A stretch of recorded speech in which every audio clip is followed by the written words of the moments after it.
The warm glow of carnival lights painted the evening sky as I stepped through the entrance gates, the familiar scent of cotton candy and caramel apples immediately transporting me back to childhood summers.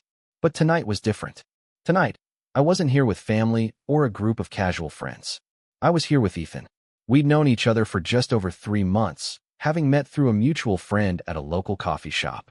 There was something about him that drew me in from the moment we were introduced. Maybe it was his easy smile or the way his eyes seemed to hold stories he was just waiting to share with the right person. The carnival sprawled before us, a maze of twinkling lights, colorful tints, and the symphony of laughter mixed with mechanical whirs of rides. But dominating the landscape, impossible to miss, was the Ferris wheel. It stood tall against the darkening sky, its lights tracing perfect circles as it rotated, carrying passengers up to touch the stars before bringing them back down to earth. I couldn't help but stare at it, feeling a strange mix of excitement and nervousness flutter in my chest. "You're staring at that wall like it holds all the secrets of the universe, Liam," Ethan said, his voice cutting through my thoughts.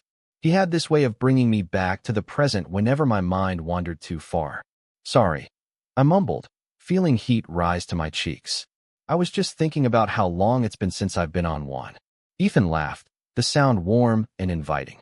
"Well, we'll definitely have to change that tonight. But first, I want to win you something ridiculously oversized and impractical. It's a carnival tradition, after all." That was Ethan, confident, outgoing, and always making me feel like I was exactly where I was supposed to be. I, on the other hand, had always been more reserved, preferring to observe rather than participate. My friends often joke that I lived too much in my head, analyzing every interaction, every word spoken. With Ethan, though, I found myself wanting to step outside my comfort zone, to experience rather than just observe. As we made our way through the carnival, the contrast between us became even more apparent. Ethan greeted every challenge with enthusiasm, from the ring toss to the basketball shoot. I watched as he engaged with the carnival workers, his charisma drawing smiles from everyone he interacted with. Meanwhile, I hung back, content to watch and offer encouragement.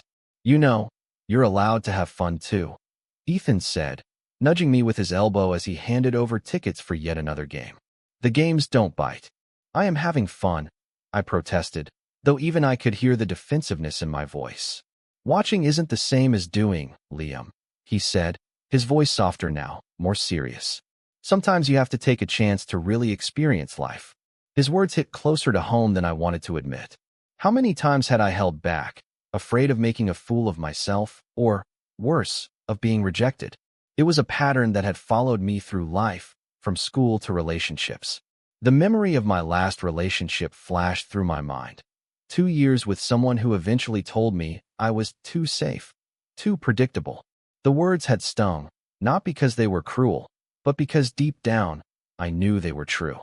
"Here," Ethan said, interrupting my thoughts again as he handed me a ball. "Just try." For me, there was something in his eyes, a mixture of challenge and encouragement that made it impossible to refuse.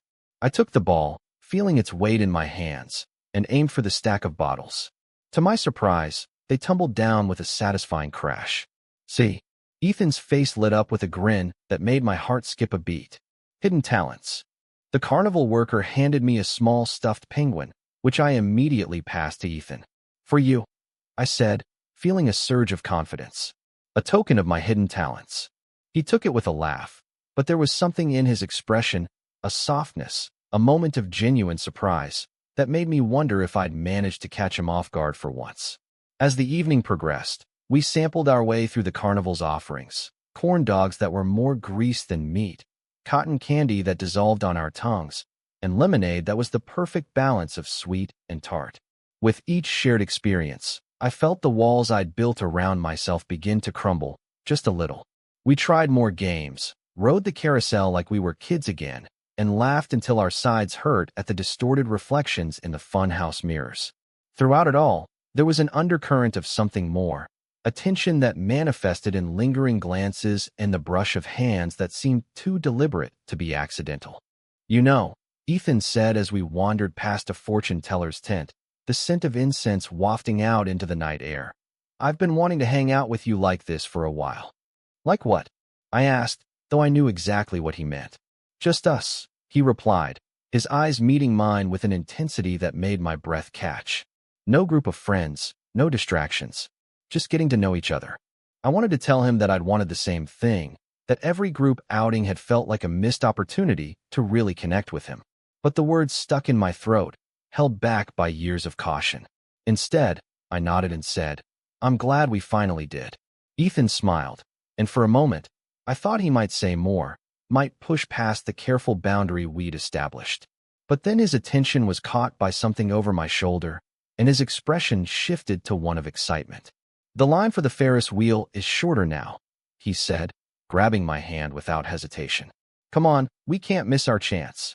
The touch of his hand around mine sent a jolt through me, and I found myself being pulled through the crowd, laughing despite the nervousness that had returned at the thought of the Ferris wheel. It wasn't the height that bothered me. It was the intimacy of being enclosed in a small space with someone who made my heart race with just a smile.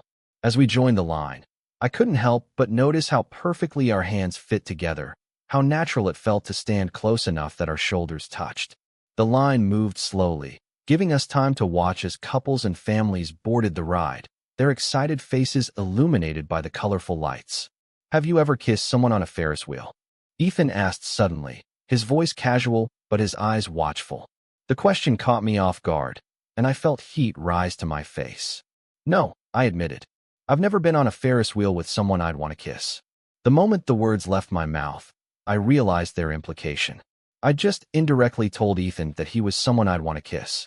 I opened my mouth to backtrack, to offer some explanation that would lessen the weight of what I'd said, but Ethan spoke first.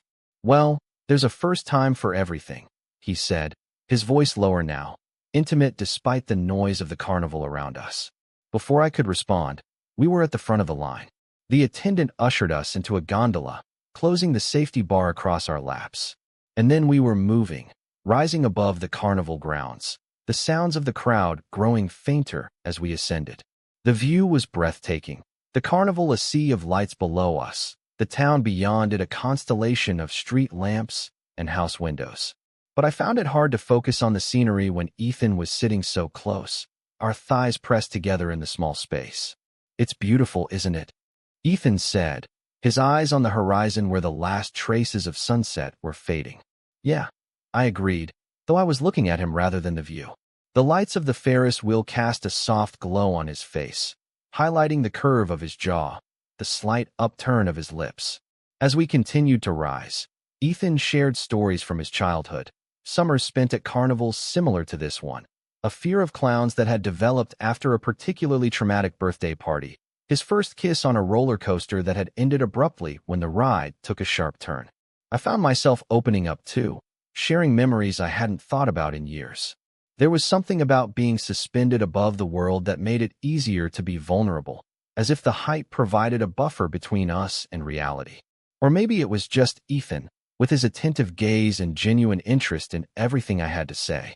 We were nearing the top of the wheel when the ride slowed, then stopped completely. For a moment, I thought something had gone wrong, but then I realized they were letting more passengers on at the bottom. "Perfect timing," Ethan said, his voice barely above a whisper. "We get to enjoy the view a little longer." But he wasn't looking at the view anymore. He was looking at me, his eyes reflecting the carnival lights, making them seem like they held galaxies within them.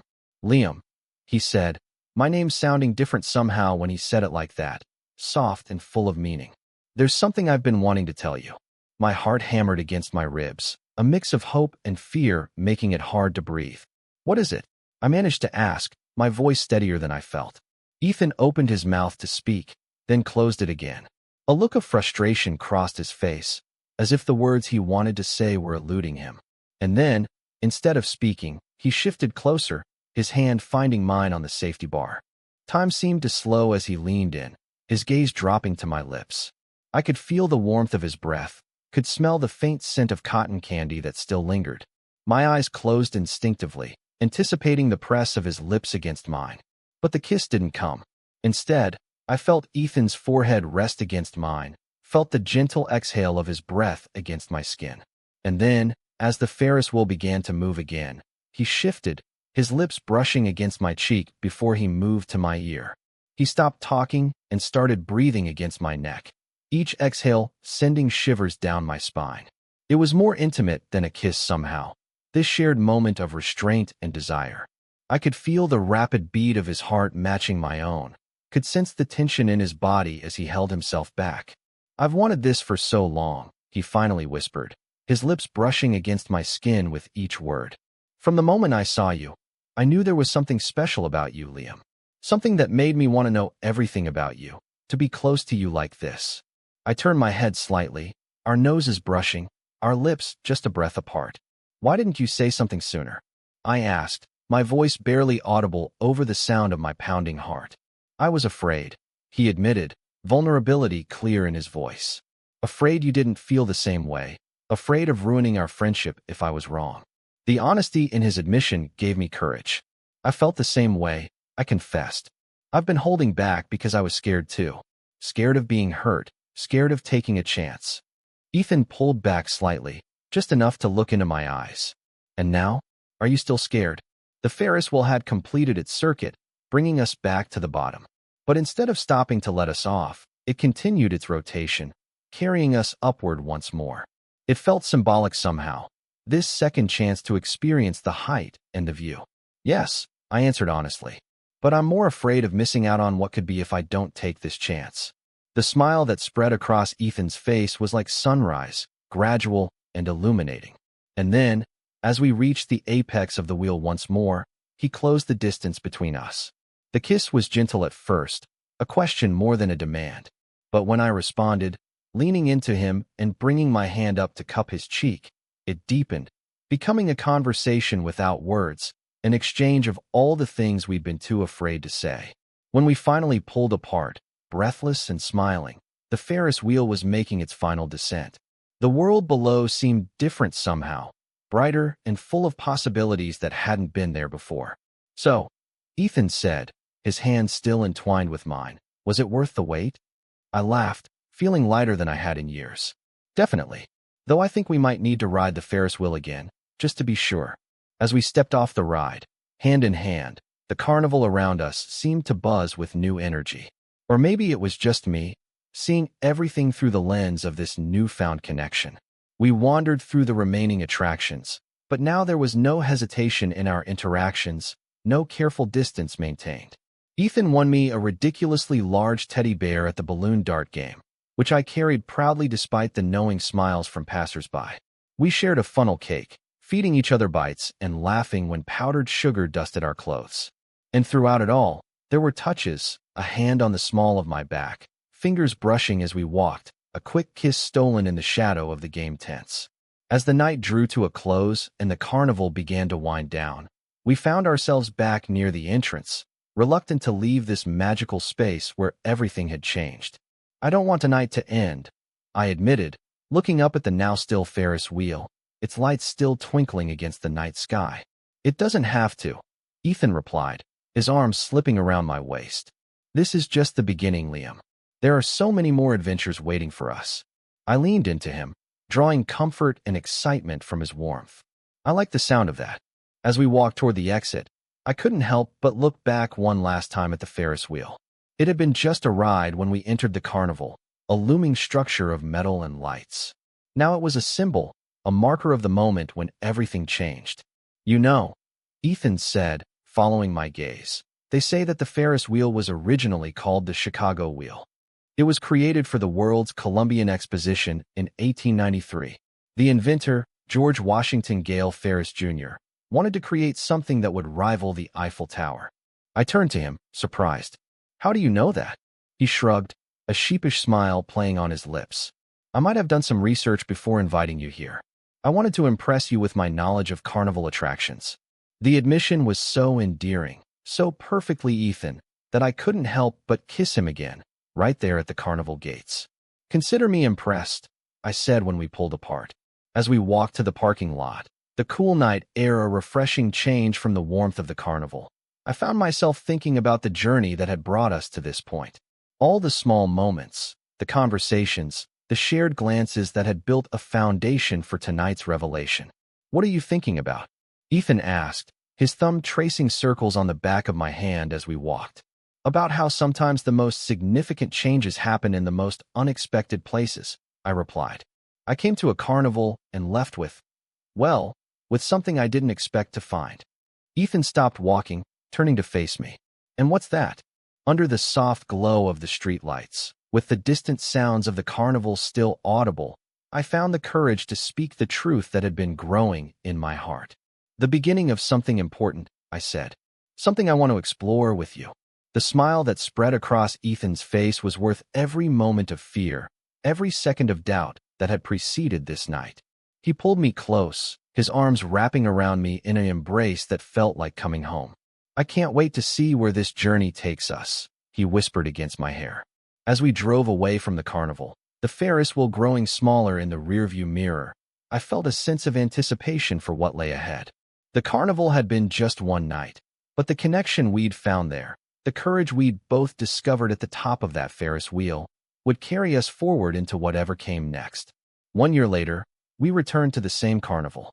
The sights, sounds, and smells were familiar, but we approached them as different people, more open, more connected, more certain of what we meant to each other. When we boarded the Ferris wheel, hands clasped tightly together, it felt like completing a circle.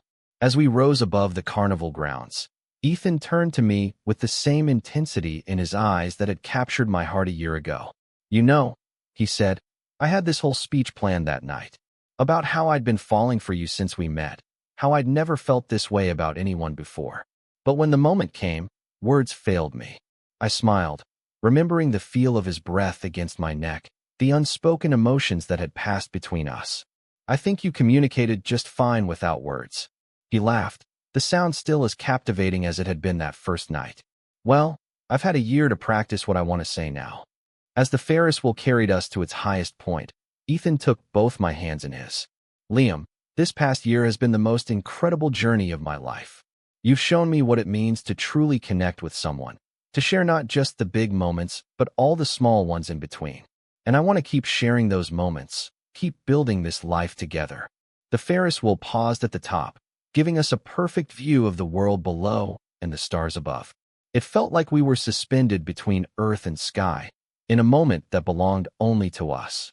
I love you, Ethan said simply, the words carrying all the weight of the year we'd shared. I love you too, I replied, the words coming easily now, a truth I'd grown comfortable expressing. As the Ferris wheel began its descent, bringing us back to the ground and the reality of our lives together, I couldn't help but think about how far we'd come. From that first breathless moment at the top of the wheel to now, a year filled with laughter, challenges, growth, and love. The carnival would always hold a special place in our story, a bright, noisy, magical chapter that had set everything in motion. But the real magic, I realized as we stepped off the ride hand in hand, wasn't in the carnival itself. It was in the courage we'd found there, the willingness to be vulnerable, to take a chance on each other. And as we walked through the carnival grounds once more, surrounded by the same lights and sounds that had witnessed the beginning of our journey, I knew that whatever adventures lay ahead, we would face them together. Just as we had that night on the Ferris wheel, when Ethan stopped talking and started breathing against my neck, and everything changed. Total _char_count, 17,944.